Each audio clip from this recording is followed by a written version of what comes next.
another applicable episode of We Only Look Thin. I am Katherine Weigel. I am one of your hosts. I have lost 145 pounds using my Fitbit and using my feet. And with me today is... Donald Weigel. And I have lost about 100 pounds. And we are married. And we Only Look Thin. We are. How much weight have you lost? About 100 pounds. What did I you say? said that. No, you said that. What did I say? No, you said that. You Okay. know what? We're having a little bit of technical difficulty in our neighborhood today. We're just going to start out by saying that there is construction work being done next door, and it is loud. There are hammers, there are buzzsaws, and so we might be a little distracted today, but we're going to give it our best shot, aren't we, Donald? Yes, we usually try and record early in the morning before any of this sort of nonsense can happen, but we missed that window. So, you get the benefit. We're going to talk about a lot of tools you can use for weight loss and fitness today, and so you may also hear power tools in the background. So really, it's for your benefit. Yeah. It's funny, I used to say that I used to be very precise about how much weight I'd lost. Yeah. I've lost 102.1 pounds, and now I just sort of am like, it's about 100 pounds. At some point, we'll come up with a more active entryway to the podcast. Like, hi, this is We Only Look Thin, the podcast where you learn tips and tricks and that's not going to happen today. Do you think we're going to do that? I'd like to do that. I feel like other right. successful podcasts do that. I feel like people are like, yeah, we know that you've lost 145 pounds. That's funny and fun. But maybe we should start out with... No, you know how they do That's funny and welcome fun. to the Happier podcast, where we give you tips and tricks and wisdom of the ages to blah, blah, blah. Maybe we should just use the Happier entry and just change Happier Hi, I'm to Gretchen We Only Rubin. Look Thin. Yeah. Sure, she won't know. Yeah, that sounds good. Yeah. I like it. All right, so what are we talking about today, dear? We are talking about apps. Oh. And that's short for many things. Yes. Which is why this is funny. We are going to talk about appetizers and applications. Do we have to say it like that every time? And apple sauce. Do you remember when you were a kid and you would go to things and there would be a sign that you're supposed to cheer and it would say, what would the sign say? Do you remember? Applause. Applause.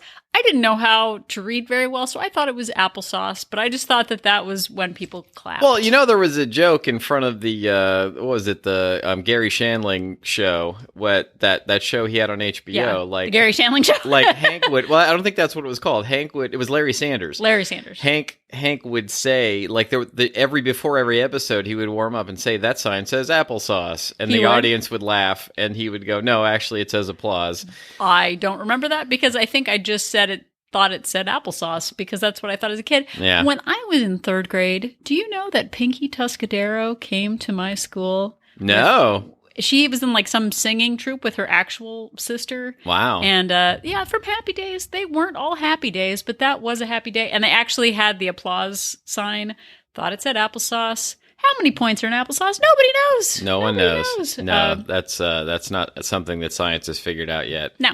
Did Leather Tuscadero come too, or just Pinky? It was Tuscadero something. I can't say for sure. It was a long time ago, but I remember being impressed because it was Happy Days. I'm jealous though. Either way. Yeah, you should be. Anyway, so we are talking about apps. It is spring here in America. I think yesterday was the equinox, which was the springing things on us. And this is a good time to do some spring cleaning of your apps on your phone and maybe also of your apps in your menus. Yes, indeed. It's not, we want to focus on some very useful apps, some apps that we have used in order to achieve our weight loss and fitness goals, but we also want to talk about the apps that are counterproductive to those goals. Okay, so it's funny because it's apps, get it? Wah, wah, wah. That's what I was saying. But I remember in the before times when I would go to lunch with colleagues. I don't know if this ever happened to you, Donald, or maybe out with friends, James. Yeah. Do you know how people would say, like, hey, should we get some apps for the table? As though the table was the one ordering the apps. Right. It was like a Ouija board.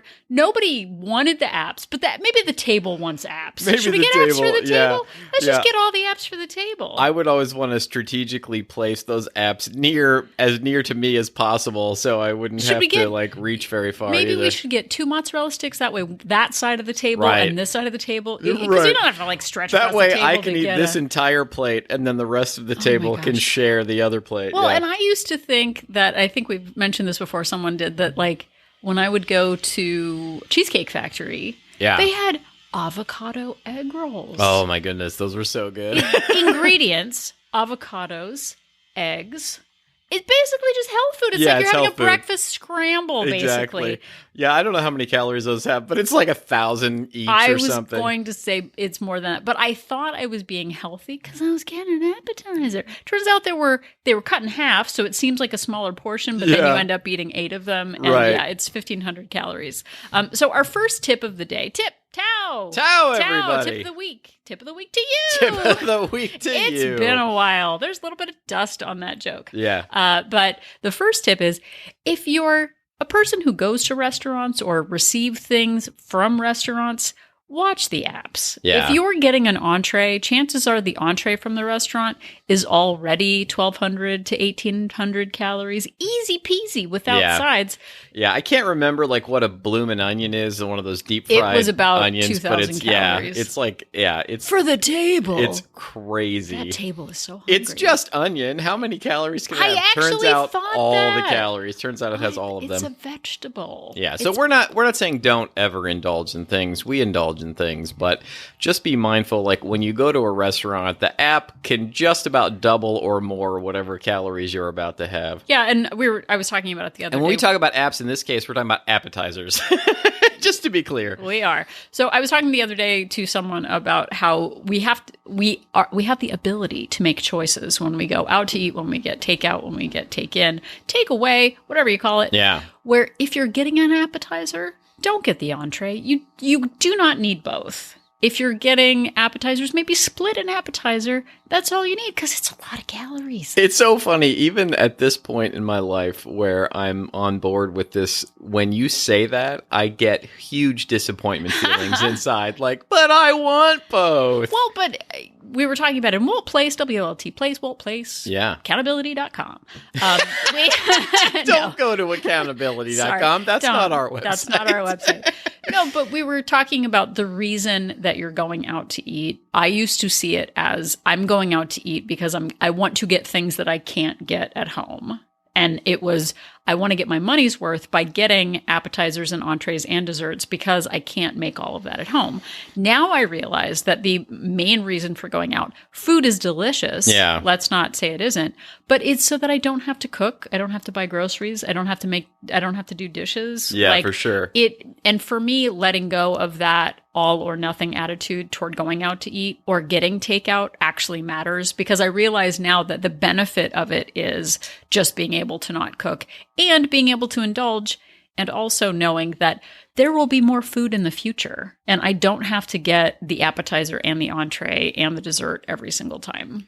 Yeah, I think that fear of missing out thing, like anytime I went out, I felt like I wanted to have the taste of all of those things or as many different things as possible. And I just wanted to be as full as possible. And I was kind of hoping to fill up on appetizers so that I would then be able to take some of my entree home, which didn't happen that often because I really can eat a lot of food, but it was all this sort of vicious cycle of like trying to stuff myself as much as possible. Yeah, I think too, there is an Italian place that we used to get takeout from quite often, and they have a delicious appetizer bread thing that just comes along with the entree. Yeah. And I think one time they forgot to include them in the meal, and it was the end of the world at the time. I was like, why are we even doing this? I wanted it. So watch out for those appetizers, those freebies, those throw-ins, because they're a whole meal in themselves. Yes, indeed.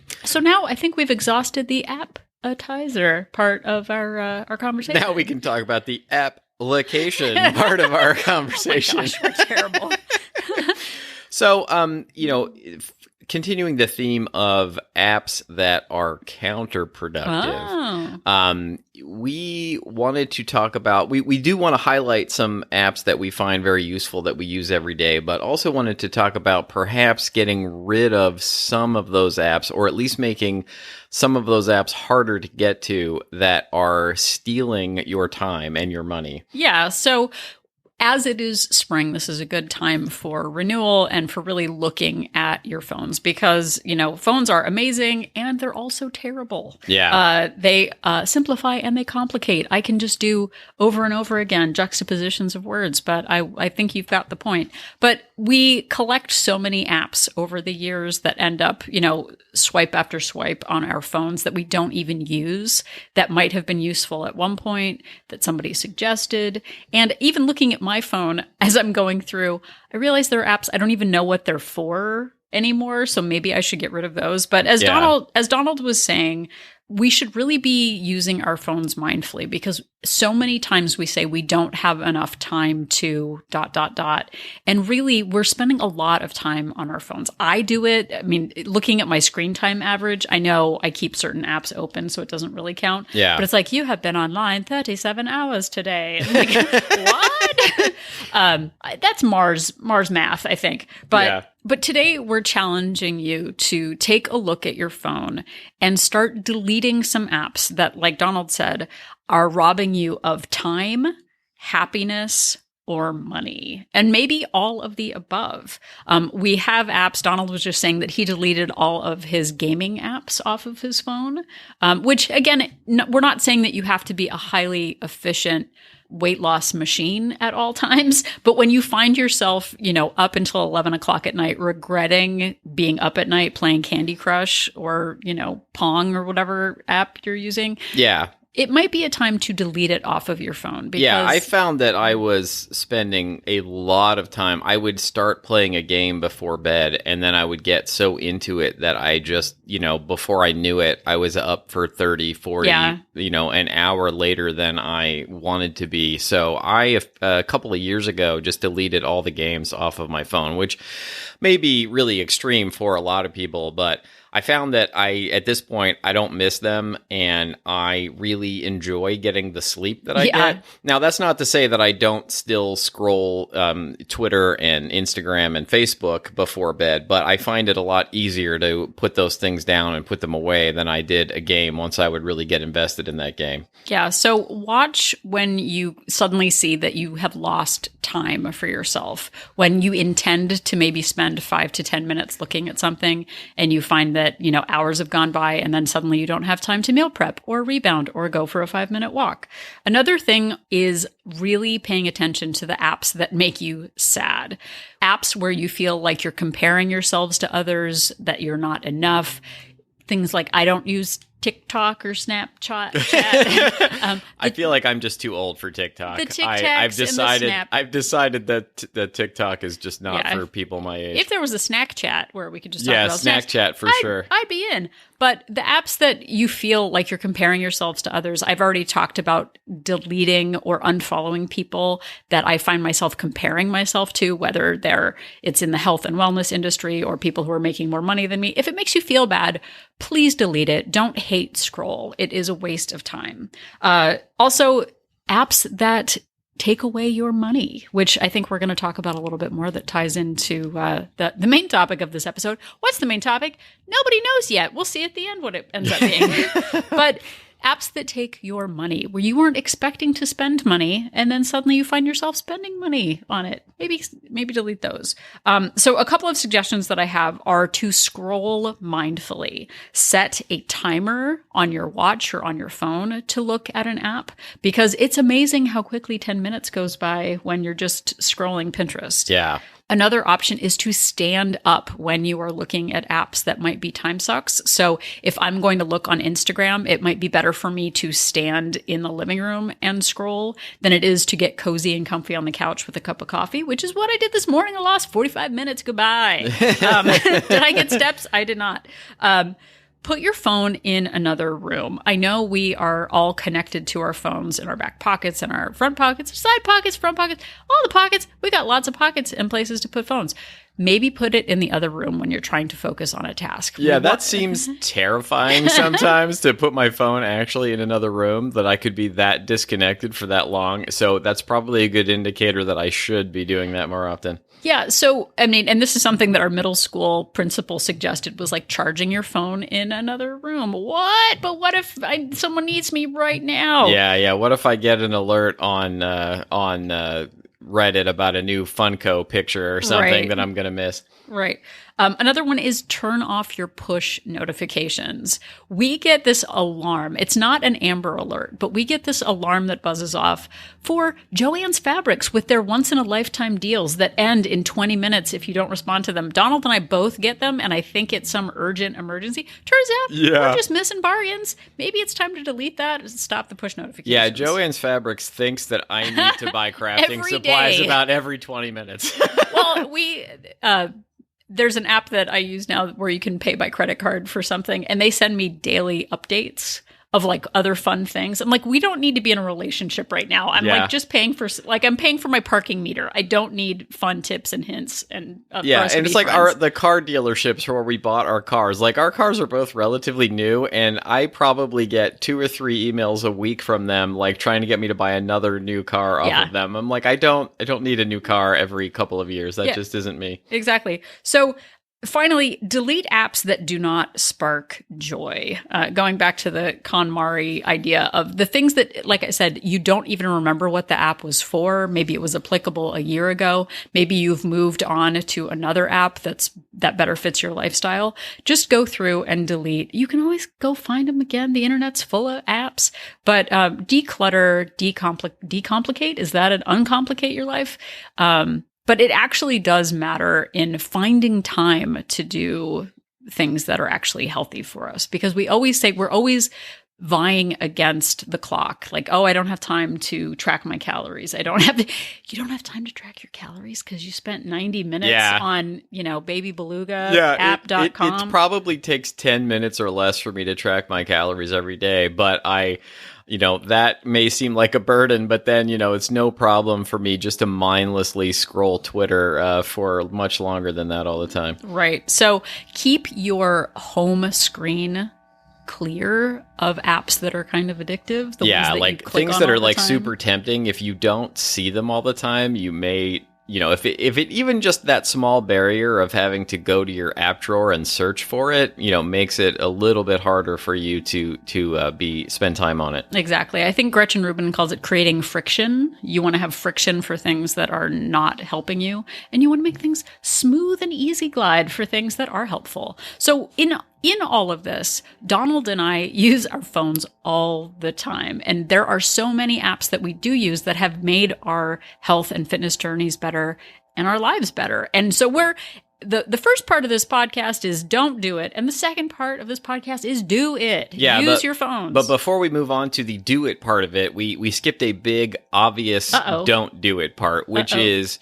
get rid of your food delivery apps. 100%. You do not need them. Yeah, anything that makes it like super easy for you to get takeout is bad news when you are trying to reach a health and fitness goal. Right. Postmates, DoorDash, Uber Eats, Grubhub, Pot-a-doodle-doo. Now I feel like you're giving people suggestions for apps that they're going to go download. No, but we get, flyers on our door handle that are like, oh, do you want marijuana to be more easily deliverable to you? Are you so strung out that you can't drive to go get pot? Then we've got an app for you. Hopefully I don't have to explain to the adults in the room why the marijuana app would lead to overeating. Right. Munchies, everybody. But there are alcohol delivery apps. There's Pink Dot, isn't that something from the 1990s? Sure. I don't know if that's still a thing, but sure. But making it difficult to enable your negative behaviors matters, because we used to get takeout all the time. We used to actually have to call places, talk to people on phones, give them our credit card information. Yeah. And now it's just an app. It's not a person. It's anonymous. In this time of COVID, you don't even see people. They just leave it under a bush, and then you come an hour later and you get it. It's very cloak and dagger. But get the app off the phone. Don't store your credit card information easily to make it easy for you to make those less than desirable choices. Yeah, it's just too easy and too tempting, even for those with the strongest willpower. So get it off your phone. Yeah. All right, now let's talk about the apps that have positively affected our life. That sounds fantastic. The number one life-changing app for me, which I know is a little bit controversial with some people, but that is Fitbit. Ooh. Not only does the Fitbit app track my steps over time, tracks my weight over time. I can use it for tracking my water intake. I can use it for tracking my food, which is what I do. I use that primarily for all of those things. It shows me my calories in versus calories out. I don't care about macros at all, but if that's your thing, Fitbit also keeps track of your macros for you. It does all of those things. I know that there are people out there who don't like it for whatever reason, but for me, it has been literally life-changing. Yeah, and I even got my Fitbit app before I had a Fitbit. And if you don't have a Fitbit, your phone can still track your steps for you. So I actually used that for 2 months before I got my first Fitbit. Now, we know that other people have Apple Watches. Other weight management apps include, and are not limited to, MyFitnessPal, 8, and Lose It. And I'm sure there are like 20 others that you can use. Finding the one, someone asked the other day, what's the best one? The one that you're going to use consistently. Yeah. Is what you need. Now, I have to say, I've only just looked at Lose It for the first time very recently. It seems really, really good. Yeah. But, I'm sort of into the Fitbit ecosystem. I don't know if I will change, but it does look very cool. Well, and I think, too, when we first started out, all I was doing was tracking calories. I didn't care about my heart rate. I didn't care about macros. I wasn't really tracking water. Calories in and calories out is what got me down 100 pounds. Yeah. And now, as I've lost the 100 pounds and I'm maintaining, I actually just joined Lose It to see what it was like. There is a robust data collection that they do. Oh, robust, everyone. Robust. There is a lot of data, but if you're just starting out, too much data can be crippling. I know it can for me. So keeping it simple and sticking with one weight loss app can work. Again, I know we mentioned the 8 app, which tracks photos of the foods that you're eating and then how they made you feel, if you felt like you were on track or off track. That can be good too. So finding one that works for you based on your current lifestyle, it matters. It definitely does. And then there are some other apps which may seem like they're not 100% weight loss related, and they don't have to be. But an app that I used for a long time was Habitbull, which is habit tracking. And as Catherine likes to point out, sometimes I use the app, sometimes I don't. Sometimes, I go to paper. Sometimes it's stickers on calendars, which that's not really my thing, but Catherine does all the time. But if you would like a good habit tracking app, that's a good one. And then an app that Catherine has used a lot is called Don't Break the Chain. Yep, I do not break the chain. I am on day 270 of flossing. Whoa. 270 days. Do you know what you've been doing for 270 days? Not floss. Nothing. Not tracking your flossing. But as Donald said, depending on the season, different apps apply and different apps motivate me. I used Habitbull for a while, like Donald said. There are other habit trackers. Right now, Don't Break the Chain is one that I'm really liking. So whatever works for you, finding one that you'll use is the best one to use.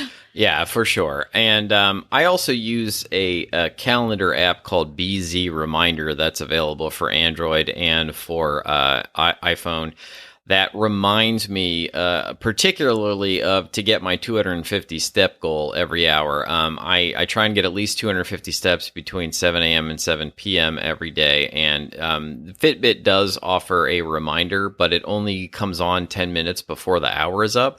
And a lot of times, like if I don't get my reminder until then, I'm sort of trapped on a phone call or whatever, and I can't get up and get it. So I have BZ Reminder remind me at 25 minutes after the hour, so that I then have, about 35 minutes to get in that 250 steps. And I use it for all kinds of things. Not just health and fitness related, but all kinds of reminders. And you can set it so that it really just keeps bugging you until you actually do it, which is what I do. And that way I don't miss a lot of these things. Yeah, it sets him into a rage every 10 minutes or so. It's very exciting to be married to a man who is constantly being annoyed by his phone. Exactly. But in a good way. It's like the me of the past is annoying the me of the present. You don't like accountability. Yeah. Are there any other habit or time apps that you want to talk about? I've got a couple. Go ahead. So one that I recently found, which is a little aggressive but funny and good for people who need outer accountability. There is an app called Forest. Oh, I never heard of this one. Is an app where you set a timer to not scroll on your phone. Oh, yeah. You told me about this earlier today. You plant a cute little tree. It's like a little Tamagotchi. Yeah. But if you scroll your phone and leave the app, you kill the tree. So you don't want to kill trees, do you? No. So it's I've only used it a couple of times. It's kind of a gimmicky app, but it is fun and super fun to build. You build trees, right? You build them out of wood. Sure. But Forest is one. I believe there's also a Pomodoro app, which is another time and productivity app that you can set breaks and timers to keep you focused on track. I definitely need as many time focus apps as I can find. Yeah, for sure. I get easily distracted. Yeah, I could definitely use more of those at work, actually, not just with health and fitness. Another app which may not seem completely health and fitness related that I would like to highlight is called Our Groceries. Ooh, this is a really good Groceries. one. It is a grocery list app. You can use it for many, many other things. We actually also use it for podcast ideas, but Catherine is iPhone, I am Android, and it is cross-platform. It costs a few bucks to buy it, but you keep your groceries in it. It's got a scanner function, so you can scan the barcodes of things, and not everything is in there, but a lot of things are. And if something's not in there, you can add it manually, and you can actually take a picture of it, so that when Catherine goes to the store without me, she's got a photograph of exactly what I want on it, and it updates in real time. So if she adds something to the list, it shows up on the list in my phone. If I add something, it shows up on her phone, and you can put the pictures in there so that the other person can know exactly what you want. And it's also a great reminder. Like, I tend to eat the same things over and over again all the time, and I think a lot of people are like that.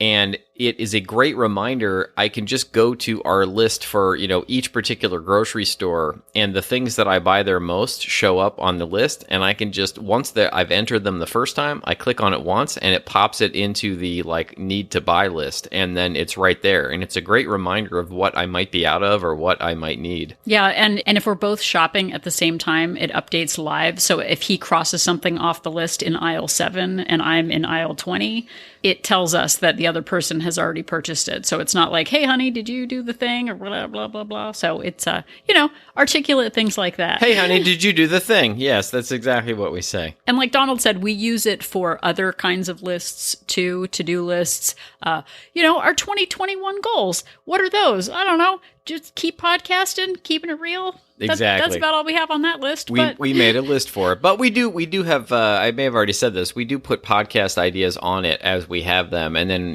when we're trying to figure out what we're going to talk about next, we can refer to the list and go off of that. Exactly, and we know that so many grocery stores, and even Amazon Fresh has grocery apps where you can just log it and then pick it up curbside, which we don't do often, but those are also great resources. There's also an app that I found called Eat This Much, which is a meal planner, grocery list, and calorie tracker. Yeah. So if you put in the kind of food that you want to eat, it comes up with recipes, and then it populates a grocery list for you and tells you how many calories it has. I think it also has alternate ideas if you want to make something low fat or low calorie or even vegan options for things. Oh, that's cool. So that might be a rabbit hole I'm not ready to go down. but maybe when I'm retired, I can spend all that time on that app. So that's another food app. Do you have any other food type apps you want to talk about? No.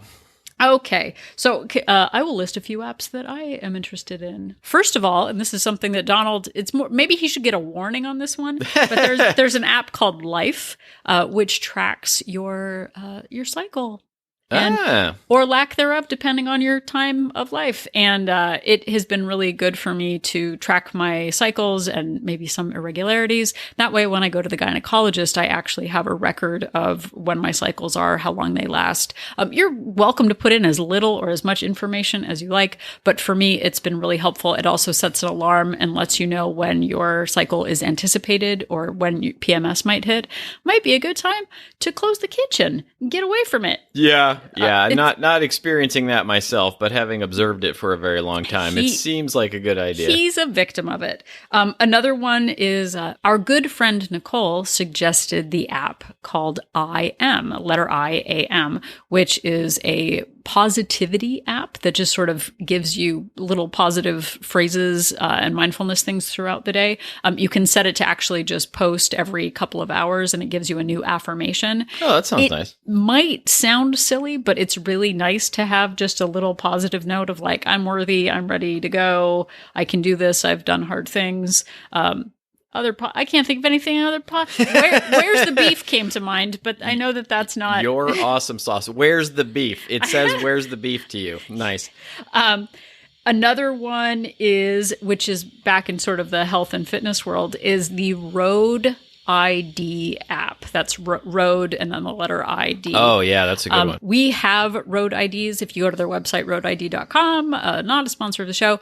So we've talked about it before on the podcast. The Road ID is a personal identification ID that you can wear on your sports tracker watch or on your shoe. If you are injured when you are out and about in town and you're by yourself, it's great if you have your ID card because then you know where you live, but it includes the name and contact information of people who first responders could actually respond to and say, hey, Catherine Weigel is injured and she can't talk for once. Yeah, it's got your emergency contact info. It's engraved on a little metal plate, and it's got the ones I have Velcro on them, and I keep them on my shoe. You know, that way, like everybody says, well, I've got my wallet on me, but your wallet, you know, has your address, but it, you know, typically you don't have any emergency contact information on there. This has actual, like, Catherine's name and phone number, so if they need to reach her, it's easily found. Right. So the Road ID app is actually used if you are out by yourself. You can set a tracker to track where your GPS location is, and you can send that information to a friend or a loved one so that they know where you are. So say you're out on a run or a bike ride by yourself and you're injured somehow, the Road ID sets a timer for how long you plan on being out. And if you are still, meaning if you're not moving, which is what still is, for 5 minutes, 10 minutes, it will send out an alarm and a notification of your last location to your loved one. That way, if you're out and about on your own, there's a little bit of safety so that you're not just, hey, I'm going on a run. Okay, that's great, but where are you? So it gives me some peace of mind, especially as a woman wanting to stay safe. It gives me peace of mind. Another one I used when I first started out was the Couch to 5K app, which helped me actually do my first 5K ever in my whole life as a grown-up when I was 42 years old. So there are a few different versions of that app. Some are free, some are paid, but it really helped me do pacing for getting up to running. That sounds great. And congratulations on that 5K at 42. Thanks. And the last category that I wanted to talk about were audio apps. And it may not seem obvious right away what this has to do with health and fitness, but you are listening to a podcast right now.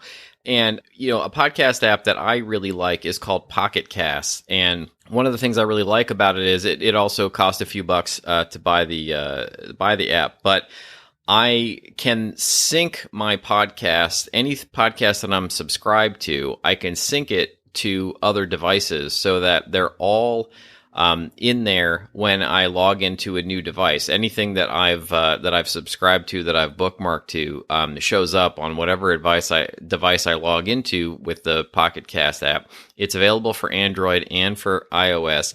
And like when I get a new phone, like they're all just there, and it makes it really easy for me to, you know, remember the podcasts I'm subscribed to, and which include health and fitness podcasts like this that you can listen to. And then also, I really find audiobooks to be super helpful when I'm exercising. I know a lot of people prefer music when they're trying to exercise. So I really like to listen to audiobooks when I'm exercising, and I use something called the Smart Audiobook Player, which is available for Android, which if you have any audiobooks that you've downloaded, you can listen to with that.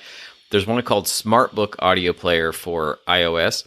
And then a lot of people don't realize this, but you can borrow audiobooks for free from your local library online by a lot of public libraries. You just enter your library card information.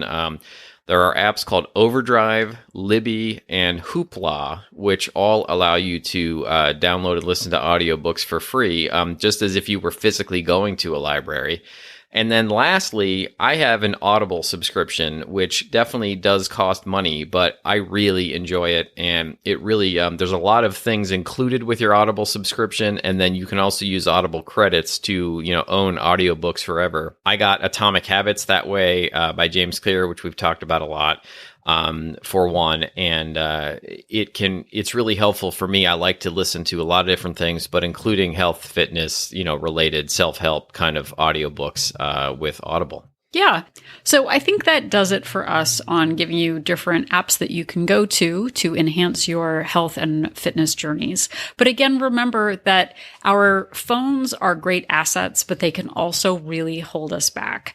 Please try letting go of apps that take away your time, your happiness, your money, and your calories. Build up some friction between making it easy for you to do things that are not in your best interest. Again, we're not saying that we all don't deserve downtime, relaxing enjoyment, but if it is taking up your time and sucking out your will to live so that you don't actually go out for a 5 to 10 minute walk, that might be a sign that it's time to clean out your phone, get rid of the apps that no longer serve you, get rid of the apps that you don't even remember what they're for. And it saves you that mental space of having to worry about all the different clutter that you have on your phone. Make it easy to make good choices by building friction between you and the apps that aren't serving you. Thank you so much for listening, everyone. We really appreciate it. We know we threw a lot of apps at you on this episode, but I will endeavor to link to all of them in the show notes. We don't actually get anything for any of these apps. This is not like an advertisement for all of these apps. These are things that we've actually used and find useful in our weight loss and fitness journeys. So if you'd like to check them out, I will put links to them all in the show notes. Yeah. And if you have apps that have helped you on your fitness journey and you want to share them with us, you can send us an email at weonlylookthin@gmail.com. And you can also contact us on Twitter, Instagram, and Facebook at We Only Look Thin. Yep. And if you would like to join our online women's accountability group, Walt Place, WLT Place on Facebook, you can go to our website, weonlylookthin.com, and click on our Join Our Support Group link. We have 2 different subscription options, a monthly option that comes with a 3-day complimentary trial, and a 3-month subscription that comes with a 7-day trial, so you can give us a try. Yes, indeed. And while you're at weonlylookthin.com, if you prefer not to use an app, you can listen to all of our podcasts on the website. We keep them all there, and they are all available from all the way back to the beginning when we started. Yep. And if you would like to leave us a 5-star review and a happy rating, please go to Apple Podcasts and you can leave us a rating and review. Every positive review gives us a little boost in the ratings and helps other people find our podcast. Yeah. The more ratings and reviews we have, the more Apple boosts, our podcast when people are searching for health and fitness podcasts like ours. So if you're breaking into a cold sweat just thinking about plugging your phone in another room and not having it by your side, just remember that Donald and I are an inspiration.